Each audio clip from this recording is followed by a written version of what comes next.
Hello लोगोफोर, नोंथांमोनखौ आंनि SM learning चेनेलाव फिन बरायबाय। जों दिनै इंराजि रावखान्थिनि टेन्सनि सायाव बानायनाय 80 खोन्दो भिडिअखौ नायगोन। बेवहाय जों सोलोंगोन फार्स्ट पारफेक्ट कन्टिन्युअस टेन्स। जुदि नोंथांमोनहा टेन्सनि सायाव बानायनाय आंनि सिगांनि भिडिअनि खोन्दोफोरखौ नायाखैब्ला नोंथांमोना बे भिडिअनि डिसक्रिप्शनाव होना दोननाय लिंकआव थुनानै नायनो हागोन। फै जों दानिया फार्स्ट पारफेक्ट कन्टिन्युअस टेन्सखौ नायलांदिनि। दानिया जोङो फार्स्ट टेन्सनि फार्स्ट पारफेक्ट कन्टिन्युअस टेन्सखौ सोलोंगोन। बे टेन्सनि डिफिनिशनखौ नायलांदो। बबेबा मोनसे थाइजानि हाबा एबा खामानिखौ गोदो बिदिन्थायाव बबेबा मोनसे समनिफ्रायनो जागायनानै गोदो बिदिन्थायावनो गोबाव सम जाबाय थादोंमोन होनना फोरमायनो थाखाय फार्स्ट पारफेक्ट कन्टिन्युअस टेन्सखौ बाहायनाय जायो। दानिया नैबे डायग्रामाव नायदो। गोदो बिदिन्थायाव थाइजानि खामानिखौ बबेबा मोनसे समनिफ्राय जागायनानै गोदो बिदिन्थायावनो गोबाव सम जाबाय थादोंमोन होनना फोरमायनायानो फार्स्ट पारफेक्ट कन्टिन्युअस टेन्स। दानिया नैबे बाथ्राखौ नायलांदो। जों फुंनिफ्रायनो रेलगारि नेगासिनो दंमोन आरो आं बे फरायसालियाव 2001 मायथाइनिफ्रायनो फरायगासिनो दंमोन। बे मोननै बाथ्रायाव थाइजानि हाबा एबा खामानिखौ गोदो बिदिन्थाय एबा फार्स्ट टेन्सआव बबेबा मोनसे समनिफ्राय जागायनानै गोबाव सम जाबाय थादोंमोन होनना फोरमायनाय जादों। बेनिखायनो बियो फार्स्ट पारफेक्ट कन्टिन्युअस टेन्स। जों दानिया फार्स्ट पारफेक्ट कन्टिन्युअस टेन्सनि दाथाय एबा स्ट्राक्चारखौ नायलांदिनि। लोगोसे बर' रावनिफ्राय इंराजियाव सोलायनोबो सोलोंदिनि। बे टेन्सनि एफार्मेटिभ सेन्टेन्स दानायनि दाथाया जाबाय subject plus head plus been plus verb plus ing plus object। जों मोनसे बिदिन्थि लादिनि। जोमैया फुंनिफ्रायनो गावनि फराखौ फरायबाय थादोंमोन। बेवहाय जोमैनि फरायनाया गोदो बिदिन्थायाव फुंनिफ्रायनो जागायनानै गोबाव सम जाबाय थादोंमोन होनना फोरमायनाय जादों। बेनिखायनो बेयो फार्स्ट पारफेक्ट कन्टिन्युअस टेन्स। बेखौ इंराजियाव सोलायनो थाखाय सेथियाव साबजेक्टआ जाबाय जोमै, बिनि उनाव हेड, बिन आरो बार्बआ जाहैबाय फरायनायखौ इंराजियाव होनो रिड। बार्बजों लोगोसे आइएनजि रिडिं, बिनि उनाव अबजेक्टआ जाहैबाय गावनि फरा हार, लेसन, बिनि उनाव फुंनिफ्रायनो बेखौ इंराजियाव बुंगोन सिन्स मर्निं। जोमै हेड बिन रिडिं हार लेसन सिन्स मर्निं। गुबुन मोनसे बिदिन्थि लाबावदिनि। मिस्टार बर'आ बे फरायसालियाव 2018 मायथाइनिफ्रायनो फोरोंगासिनो दङमोन। बेवहाय मिस्टार बर'नि फोरोंनाय हाबाया गोदो बिदिन्थायाव बबेबा मोनसे समनिफ्रायनो जागायनानै गोबाव सम जाबाय थादोंमोन होननानै फोरमायनाय जादों। बेनिखायनो बेयो फार्स्ट पारफेक्ट कन्टिन्युअस टेन्स। बेखौ इंराजियाव सोलायनो थाखाय सेथियाव साबजेक्ट मिस्टार बर', बिनि उनाव हेड, बिन आरो बार्बआ जाहैबाय फोरोंनाय, बेखौ इंराजियाव बुंगोन टिच।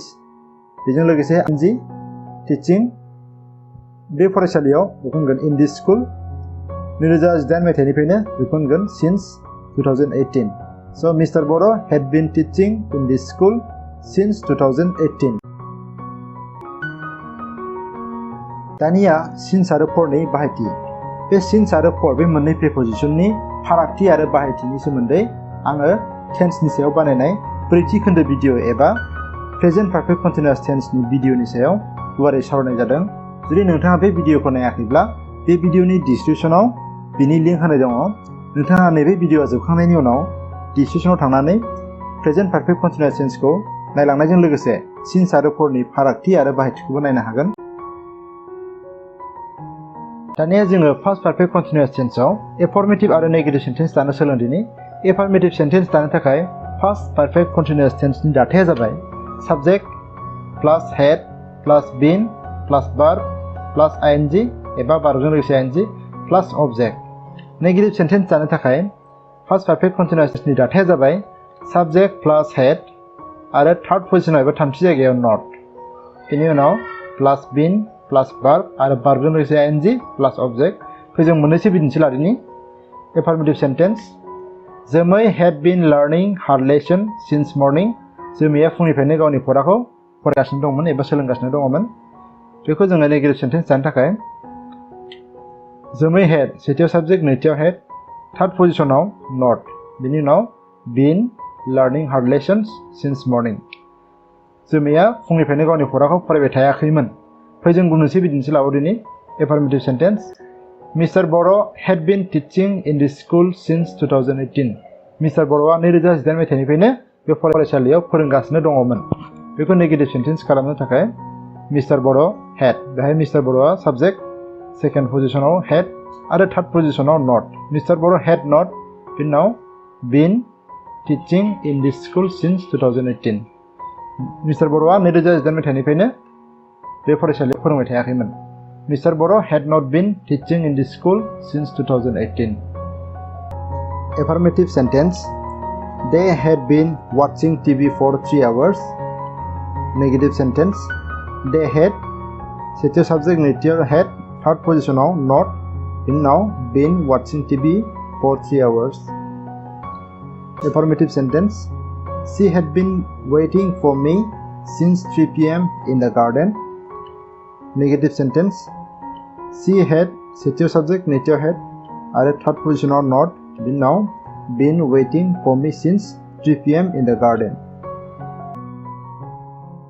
दानिया नैबे बाथ्राखौ नायलांदो अखा हानाय सिगां बिसोरो जोलुर गेलेगासिनो दंमोन बे बाथ्रायाव बिसोरनि जोलुर गेलेनाय हाबा एबा थाइजाया गोदो बिदिन्थायाव गोबाव सम जाबाय थादोंमोन होनना फोरमायदों आरो बे समावनो गुबुन मोनसे थाइजा अखा हानाया जादोंमोन होननानै फोरमायदों आरो बे मोननै थाइजाखौ सिगां दाजाबदाया नैबे सिगां दाजाबदाया दाजाबदों बे बाथ्रायाव जाय थाइजाया गोबाव समनिफ्रायनो जागासिनो दंमोन एबा गोबाव सम जाबाय थादोंमोन होनना फोरमायदों बेखौ जों सोलायगोन फार्स्ट पारफेक्ट कन्टिनिउअस टेन्सआव आरो जाय थाइजाया गुसुं समनि थाखाय जादों बेखौ जों सोलायगोन फार्स्ट इनडेफिनिट टेन्सआव स' बेहाय अखा हादोंमोन बे बाथ्राया जागोन फार्स्ट इनडेफिनिट टेन्स आरो बिसोरो जोलुर गेलेगासिनो दंमोन बे बाथ्राया जागोन फार्स्ट पारफेक्ट कन्टिनिउअस टेन्स स' बिसोर जोलुर गेलेगासिनो दंमोन बेखौ इंराजियाव बुंगोन दे हेड बिन प्लेयिं फुटबल बिनि उनाव दङ सिगां बेखौ होनगोन बिफोर आरो अखा हादोंमोन बेखौ इट रेइन ओमफ्राय गुबुन मोनसे बिदिन्थि लाबावदिनि He had been learning his lessons before he went to school.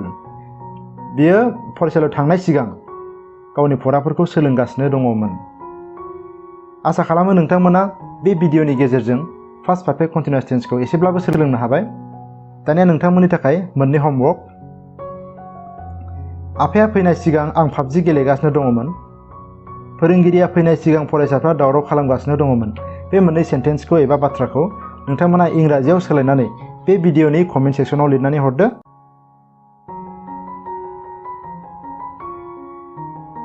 Hello लोगोफोर आंनि भिडिअखौ जोबजासिम नायनायनि थाखाय जोबोद गोजोननाय थाबाय बे भिडिअखौ मोजां मोनदोंब्ला अन्नानै लाइक आरो शेयार खालामदो लोगोसे चेनेलाव गोदानबा साबस्क्राइब खालामदो आरो आंनि गोदान भिडिअनि खौरांखौ मोननो थाखाय नैबे घन्टाखौबो बुनानै होदो आंनि गोदान भिडिअआव फिन लोगो मोनगोनखौ मिजिं खालामनानै दिनैनि भिडिअखौ बेखिनियावनो दोनथ'नाय जाबाय गोजोन्थों